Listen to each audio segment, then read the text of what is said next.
Hello बच्चों, मेरा नाम रवि रंजन है। मैं एक इलेक्ट्रिकल इंजीनियर हूँ and let us start the physics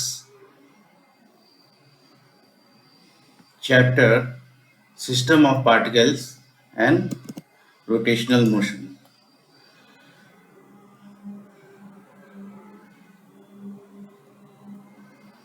तो बच्चों, हमने पिछले वीडियोस में देखा कि सेंटर ऑफ मास क्या होता है, उसकी सेंटर ऑफ मास को कैसे कैलकुलेट करना है और उसके बहुत से न्यूमेरिकल किए।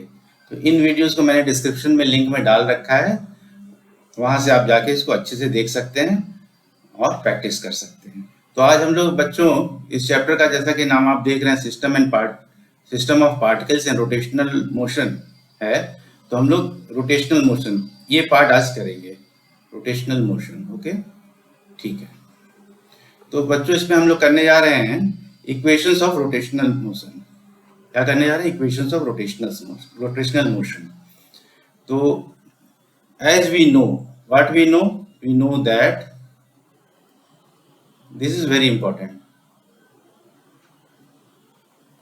क्या मालूम हमको? In linear motion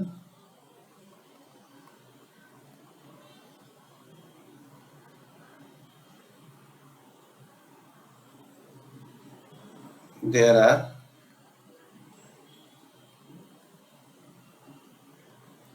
three equations. क्या इक्वेशंस हैं जो हमको मालूम है? First is v is equal to u plus A T.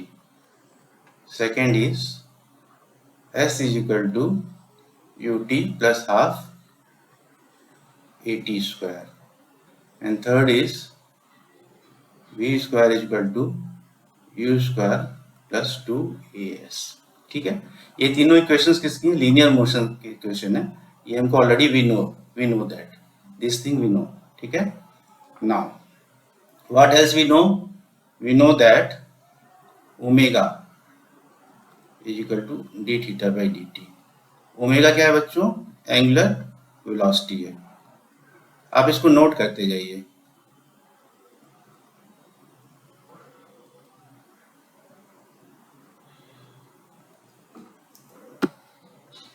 ठीक है,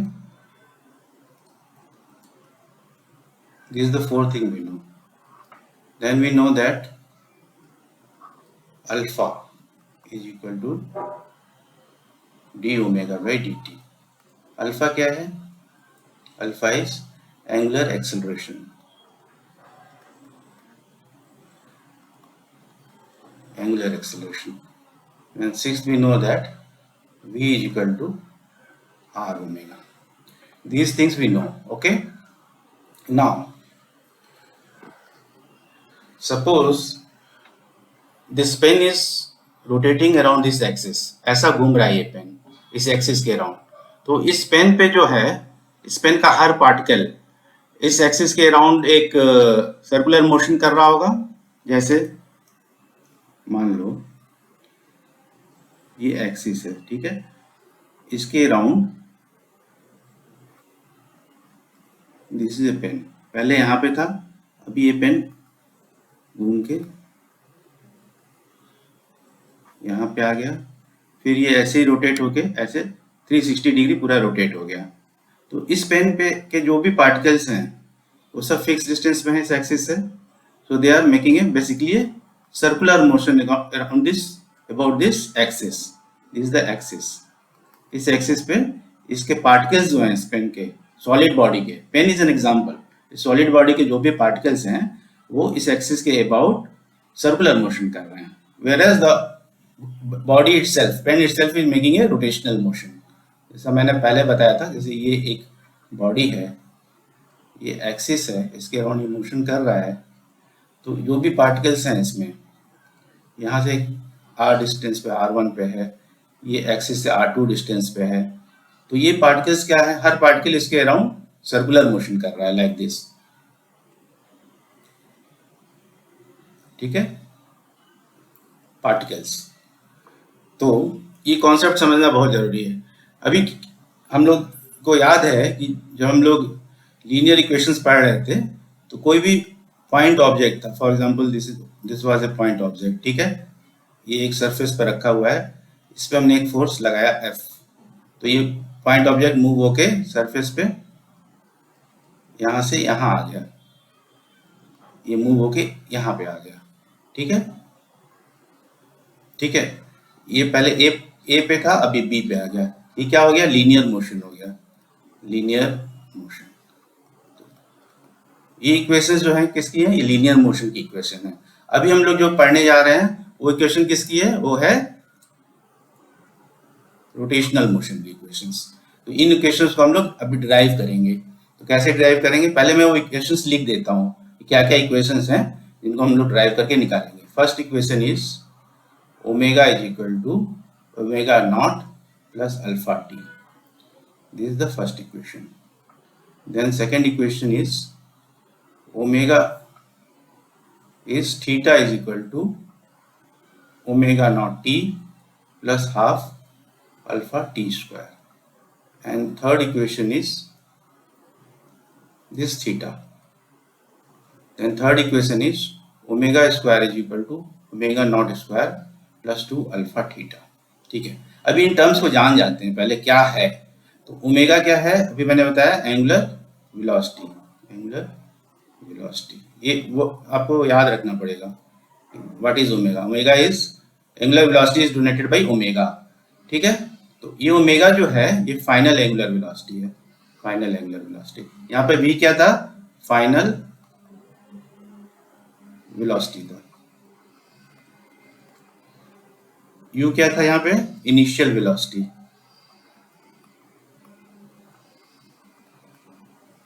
वेलोसिटी a क्या था, A was a acceleration और T obviously time। एक रह गया S, S was displacement, ठीक है।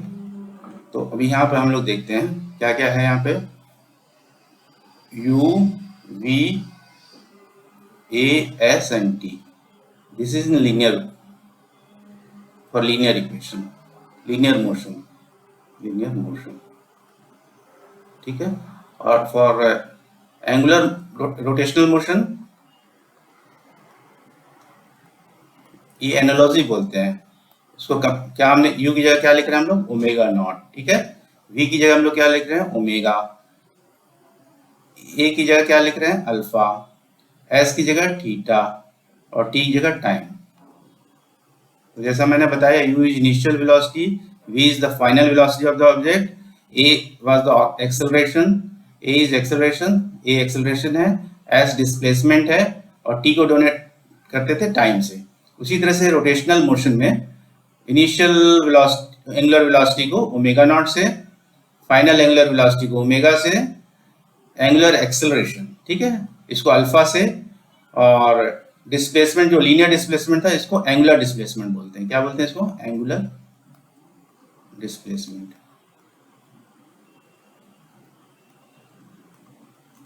ठीक है, से डोनेट करते हैं। तो अब हम लोग यहाँ देखते हैं कि ये इनका आपस में लीनियर और रोटेशनल में जो ये नोटेशंस हैं वेलोसिटीज वगैरह, इनका क्या रिलेशन होता है। तो एक इंपॉर्टेंट रिलेशन है v is equal to r omega. ये ओमेगा जो है ये v है, ये ओमेगा है, इन दोनों में रिलेशन क्या है, this linear velocity, final velocity, and this is angular velocity. तो इनमें रिलेशन है, इसको r से मल्टीप्लाई कर दिया एंगुलर वेलोसिटी को, तो हमको लीनियर वेलोसिटी मिल जाती है, ठीक है। एक ये है। दूसरा, जैसा मैंने बताया कि ये मान लो r डिस्टेंस पे यहाँ पे पार्टिकल है इनिशियली, ठीक है, when t is 0, p point पे है, यहाँ पार्टिकल है, ये एक्सिस से r डिस्टेंस पे है, ठीक है। तो at t is equal to 0, at t is equal to t पे मान लो पार्टिकल यहाँ पे आ गया, ठीक है, t is equal to t पे पार्टिकल यहाँ आ गया, तो इसने कितना रोटेशन कर लिया, थीटा रोटेशन कर लिया, ठीक है। और ये यहाँ पे जो P से मान लो ये पॉइंट P डैश है, तो P और P डैश के बीच में जो ये लीनियर डिस्टेंस इसने कवर किया, ये डिस्टेंस आर्क, ये आर कितना है, S है। तो क्या रिलेशन रहता है यहाँ पे, ये हमको मालूम होना चाहिए, theta is equal to S by r, that is S is equal to r theta. ठीक है, अभी हम देखो क्या कर, यहाँ पे हमको मिल गया S is equal to r theta. Now we know S is equal to r theta. तो इसको दोनों साइड को डिफ्रेंशिएट कर देते हैं, ds by D t is equal to r d theta by D t. ds by dt we know it is nothing but velocity. Velocity is distance by time. So this is distance, this is time. So this is linear velocity v is equal to r is constant. तो r और अगर d theta by dt, तो d theta by dt क्या हो जाएगा, अभी हमने यहाँ पर देखा d theta by dt is omega, it is omega, तो v is equal to r omega. ये मैं जो यहाँ पे मैंने बताया है v is equal to r omega, ये यहाँ से आ गया। ठीक है, और इसमें देखते हैं आगे क्या हो सकता है। अब हम दोनों साइड को फिर से डिफरेंशिएट करेंगे with respect to time. dv by dt will be r is constant d omega by dt. Again we know that dv by dt is nothing but acceleration and r, and this is angular acceleration alpha। यहाँ पे देखिए angular acceleration alpha is equal to d omega by dt, तो यहाँ से ये रख दिया। This is also very important thing. We should know, we should remember rather, v is equal to r omega, a is equal to r alpha। तो बच्चों मैंने यहाँ क्या समझाने की कोशिश किया कि आपको जो पहले का नॉलेज है, व्हाट वी वर नोइंग, उसको जो नई चीज सीखने जा रहे हैं उससे कैसे कनेक्ट करना है, how to connect what we know and what we are going to know. तो इससे लर्निंग क्या हो जाती है, बहुत स्मूथ हो जाएगी और आपकी अंडरस्टैंडिंग भी बढ़ जाएगी and you can easily recall the things कि ये कैसे आया। तो basically now we are interested in this equations, इसको कैसे ड्राइव करेंगे ये देखते हैं। ठीक है, तो पहला इक्वेशन ले लेते हैं। अभी हमने ऊपर देखा, फर्स्ट इक्वेशन को ड्राइव करेंगे, alpha is equal to d omega by D t, ये देखा था, alpha is equal to d omega by D t. ठीक है, तो alpha d t, d t को इधर मल्टीप्लाई कर दिया, is equal to d omega. अभी हम क्या करेंगे, डी ओमेगा को पहले लिख लेंगे,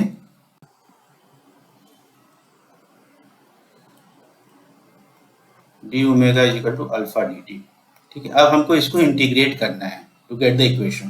तो इंटीग्रेट करने के लिए हमको लिमिट देखनी होगी। तो लिमिट क्या रहेगी, देखो, at T is equal to zero, अभी मैं एक्सप्लेन करूंगा इसको, T is equal to zero, omega is equal to, say let omega is equal to omega not. ठीक है, at T is equal to T, T मतलब T time पे now, let omega is equal to omega.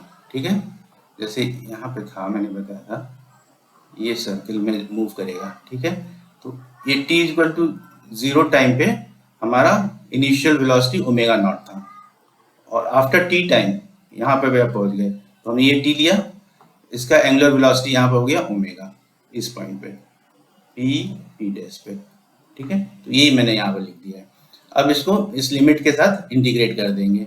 इसको integrate करेंगे, इस equation को integrate करेंगे, तो integration of d omega by is equal to alpha d t. अब इसके पहले मैं आगे बढ़ूँ, मैं एक छोटी सी बात और बताना चाहता हूँ, इसको आप हमेशा ध्यान रखना कि कभी भी डी ओमेगा का इंटीग्रेशन करना है। ठीक है, तो यहाँ पे क्या है, वन है, कुछ भी नहीं है, ओनली ओमेगा इज देयर, तो इसका इंटीग्रेशन ओमेगा हो जाएगा। ठीक है, और अगर ओमेगा का इंटीग्रेशन कर रहे हैं विथ रिस्पेक्ट टू ओमेगा, ठीक है, सेकेंड केस में, तो इसमें क्या हो जाएगा, इंटीग्रेशन के बाद ये ओमेगा स्क्वायर अपॉन टू हो जाएगा। कैसे हो जाएगा कि अगर एक्स का स्क्वायर, अगर ओमेगा के रेस्ट टू पावर एन है, इसका इंटीग्रेशन करते हैं तो omega raised to power n plus one upon n plus one आता है।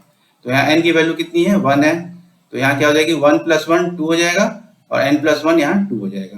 तो ये चीज़ें आपको मालूम होनी चाहिए, इंटीग्रेशन में छोटी सी चीज़ है, इसको ध्यान रखना। तो हम लोग करते हैं इसको इंटीग्रेशन, कहाँ से लिमिट ले लेंगे, limit will be omega naught to omega, this point to this point, and alpha constant है तो ये बाहर आ जाएगा, alpha will be outside. And d t की लिमिट कहाँ से लेनी है हमें, 0 से t तक लेनी है, 0 to t dt। तो dt जैसे मैंने बताया था ओमेगा को करेंगे, डी ओमेगा रहेगा, अंदर 1 रहेगा, कुछ नहीं रहेगा तो ये ओमेगा हो जाएगा, तो dt जब इंटीग्रेट करेंगे तो ये क्या हो जाएगा, t हो जाएगा, ठीक है ना। देखो अभी इसका इंटीग्रेशन क्या होगा, देखो डी ओमेगा क्या बताया था मैंने, ओमेगा हो जाएगा, और यहाँ लोअर लिमिट ओमेगा नॉट है, ऊपर ओमेगा है, यहाँ अल्फा है, और ये टी हो जाएगा, इसकी लिमिट है 0 to t। तो इन वैल्यूज को रख देते हैं, ये वैल्यूज को, तो omega minus omega naught is equal to alpha t minus 0, 0 रखेंगे टी की जगह तो ये 0 ही होगा, ठीक है। Then it will become omega is equal to omega omega minus omega naught is equal to alpha t, omega को इस साइड में ले जाएंगे तो omega is equal to omega not plus alpha t. तो हमने पहला इक्वेशन ड्राइव कर लिया, दिस और फर्स्ट इक्वेशन। कैसे आ गया आपने देखा, इसको वापस से मैं अभी एक बार बता दूंगा, ठीक है। अभी हम लोग सेकेंड इक्वेशन करते हैं, सेकेंड इक्वेशन मैं इधर करता हूँ यहाँ पे।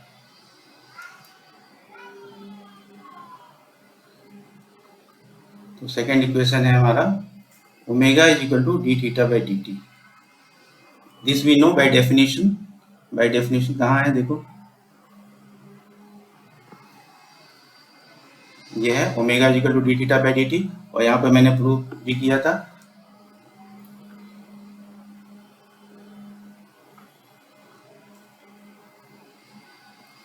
ये इसको जब हमने ये किया, ओमेगा की को डिफाइन कैसे करते हैं, ओमेगा इज इक्वल टू ये वेलोसिटी हो गया, डिस्टेंस बाय टाइम, ठीक है। तो डिस्टेंस, एंगुलर डिस्टेंस कितना होता है, डी थीटा है, और टाइम कितना है, टी है, small distance D theta, small time D T, तो omega is equal to D theta by D T.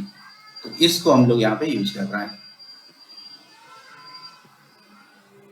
Second equation के लिए, हम लोग इसको यूज कर रहे हैं, omega is equal to D theta by D t for second equation. अभी हम लोग सेकेंड इक्वेशन को ड्राइव करने वाले हैं, ठीक है। तो क्या लिखेंगे इसको, ओमेगा इंटू डी टी, इसको इसमें मल्टीप्लाई कर दिया, इक्वल टू डी थीटा, ठीक है। इसको वापस से ठीक से लिख लेते हैं, इसको डी थीटा को इधर लिख लेते हैं, ओमेगा डी टी कर देते हैं। अब इसकी लिमिट फिक्स करते हैं, तो लेट इसकी लिमिट फिक्स कर देते हैं, तो से at t is equal to 0 theta is equal to 0, ठीक है। मान लो ये ऐसे रोटेट हो रहा है, तो t इज इक्वल टू 0 पे कोई एंगल नहीं है यहाँ पे, t इज इक्वल टू 0 पे, और t is equal to t पे जब इस p पॉइंट से p डैश पॉइंट पे आ जाएगा, p डैश पॉइंट पे आ जाएगा तो ये थीटा एंगल हो जाएगा, ठीक है। तो at t is equal to 0 theta is equal to 0, at t is equal to t theta will be equal to theta, at t पे कितना हो गया, ये थीटा हो गया, ठीक है। तो ये लिमिट हमको मिल गई।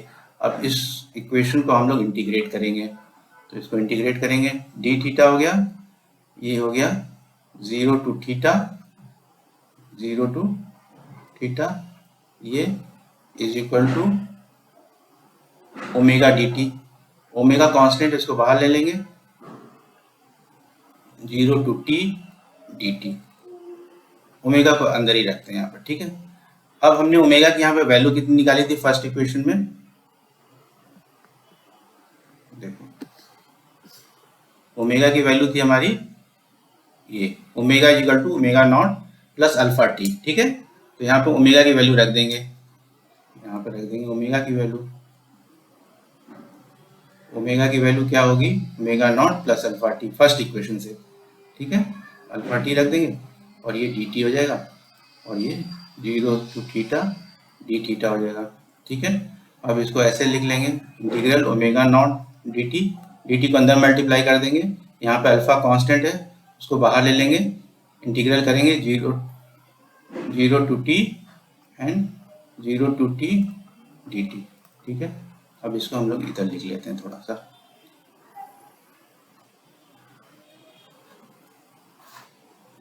तो नीचे लिख लेते हैं इसको यहाँ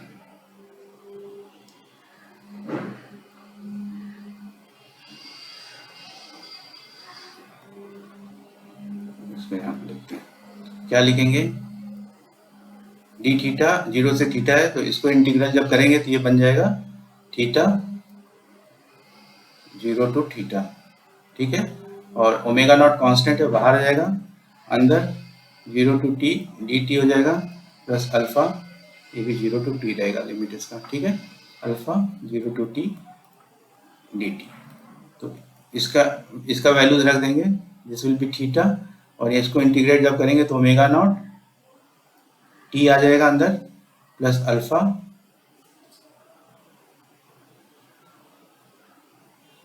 अल्फा टी आ जाएगा, ये 0 टू टी, यहाँ पे टी भी है, देखो अल्फा टी है ना बेटा, तो ये टी यहाँ रहेगा अंदर, यहाँ टी रहेगा, तो ये क्या आ जाएगा टी स्क्वायर बाई 2 आ जाएगा, ठीक है। तो ये हो जाएगा omega not T plus limit की वैल्यूज रख देंगे 0 to T, omega not T हो जाएगा प्लस हाफ, ये हाफ है 1/2 है, alpha T square is equal to theta, theta की वैल्यू क्या आ गई omega not T plus half alpha T square. तो this is our second equation, second equation of rotational motion. तो दो इक्वेशन हमने ड्राइव कर लिए, अब तीसरा इक्वेशन निकालेंगे, थर्ड इक्वेशन। तो थर्ड इक्वेशन निकालने के लिए हम लोग क्या लेंगे, alpha is equal to, third equation के लिए जा रहे हैं हम लोग, alpha is equal to d omega by D t. अभी हमने इसको देखा था कि alpha is equal to d omega by D t होता है, ये देखो alpha is equal to d omega by D T, तो इसी इक्वेशन को यूज करेंगे यहाँ पे, alpha is equal to d omega by D T. तो इसको ऐसे लिखेंगे, ये इंपॉर्टेंट स्टेप है, ये देखो D omega divide by D theta, D theta से डिवाइड कर दिया इसको, ठीक है, और डी थीटा से मल्टीप्लाई कर दिया, तो कुछ फर्क नहीं पड़ेगा, ऊपर नीचे डी थीटा लिया तो इससे ये कैंसिल हो रहा है, और ये जो डी टी था पहले का ये यहाँ पे लिख देंगे, ठीक है। और d theta by D t we know that it is omega, हमने देखा था पीछे, omega is equal to D theta by D t, यहाँ पे ओमेगा रख देंगे, d omega d theta into omega, इसकी जगह ओमेगा रख देंगे, इसकी जगह अल्फा रख देंगे, इसको जब मल्टीप्लाई करेंगे तो alpha d theta is equal to omega d omega. अभी इसको पहले लिख लेते हैं, इसको बाद में लिख लेते हैं, omega d theta omega d omega, sorry d omega है ना, डी ओमेगा, तो omega d omega is equal to alpha d theta. तो अभी इसमें हमको ये मालूम पड़ गया, ठीक है। अभी यहाँ पे रहेगा at time t is equal to 0 theta is equal to 0 और omega is equal to omega naught, at T is equal to t theta is equal to theta omega is equal to omega. तो ये limit ले लेंगे हम लोग, इस limit में हम लोग इसको इंटीग्रेट करेंगे, तो यहाँ लिख लेते हैं omega d omega is equal to alpha constant है, डी थीटा लिमिट क्या है omega naught to omega and 0 to theta, ये 0 है ये थीटा है, ये ओमेगा नॉट है ये ओमेगा है, इन वैल्यूज के लिए करेंगे। तो ओमेगा डी ओमेगा का मैंने अभी बताया था, इंटीग्रेशन करने से क्या आएगा बाहर, ओमेगा स्क्वायर बाई 2 आ जाएगा इंटीग्रेट करने पर, ओमेगा स्क्वायर बाई 2 लिमिट हो गई omega naught to omega is equal to alpha, यहाँ 1 इन थीटा है तो इसका इंटीग्रेशन क्या होगा थीटा होगा, इसकी लिमिट होगी 0 टू थीटा, 0 टू थीटा, ठीक है। अभी ओमेगा और ओमेगा नॉट की वैल्यू इसमें रखेंगे, तो ओमेगा स्क्वायर बाई 2 हो जाएगा minus omega not square by 2 हो जाएगा is equal to alpha theta हो जाएगा, थीटा की वैल्यू रख देंगे, 0 की वैल्यू रखेंगे तो 0 हो जाएगा, अल्फा थीटा हो जाएगा। अब क्या करेंगे इसमें 2 से इसको पूरे में 2 से मल्टीप्लाई कर देंगे, तो 2 into omega square by 2 minus 2 into omega not square by 2 is equal to 2 alpha theta, ठीक है। 2 से 2 कैंसिल हो जाएगा, ये 2 से 2 कैंसिल हो जाएगा, omega square minus omega not square equal to 2 alpha theta, तो omega square equal to omega not square plus 2 alpha theta, this is our third equation. तो आपने तीनों इक्वेशंस निकाल लिए, थर्ड इक्वेशन इसको ड्राइव कर लिया। अब आपको क्या करना है बच्चों, इसको सभी इक्वेशंस को जैसे मैंने सॉल्व किया है, डिराइव किया है, वैसे ही आपको डिराइव 2 या 3 बार करना है टू अंडरस्टैंड इट बेटर। यहाँ पे एक छोटी सी बात मैं बताना चाहता हूँ, एक सीक्रेट बताना चाहता हूँ, जो मैंने अभी इसके पहले ही बताया था कि जब हमको कोई ओल्ड इन्फॉर्मेशन है हमारे पास, पहले से कुछ इन्फॉर्मेशन है, मैंने ये यहाँ पे किया, पहले से ये इन्फॉर्मेशन थी अपने पास, ओल्ड इन्फॉर्मेशन अगर हमारे पास है और किसी नई चीज को हमको सीखना है, if we want to learn something new, we know we have got some information, ठीक है, वी नो, उसको बोलते हैं we know, we already know, and we want to know something new, ठीक है, we want to know something new. Want to know means if we want to learn or we want to study something new, तो क्या करना पड़ता है कि what we know, ठीक है, इसको कनेक्ट कर, इसी से कनेक्ट करते हैं what we are going to learn, ठीक है। जब इसको कनेक्ट करेंगे ना दोनों इन्फॉर्मेशन को आपस में, then learning will become easy, learning will become effective and permanent.